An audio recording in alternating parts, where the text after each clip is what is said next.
Sa isang bansang nababalot ng samot-saring isyu ng kaguluhan at banta sa seguridad na dulot ng mga rebeldeng NPA, mga grupong nais-kamkami ng kapangyarihan sa pamahalaan, may isang tinig na umusbong, hindi para sa pagkabahabahagi, kundi para sa pagkakaisa.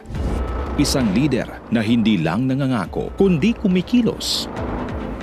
Itinataas niya ang bandila ng hustisya at tunay na kapayapaan.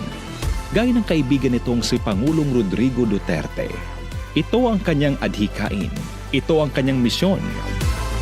Sama-sama nating itaguyod ang kapayapaang hindi lamang panaginip, kundi realidad para sa bawat Pilipino. Iboto, number 53 sa balota, Pastor Apollo C. Quiboloy, para sa Senado.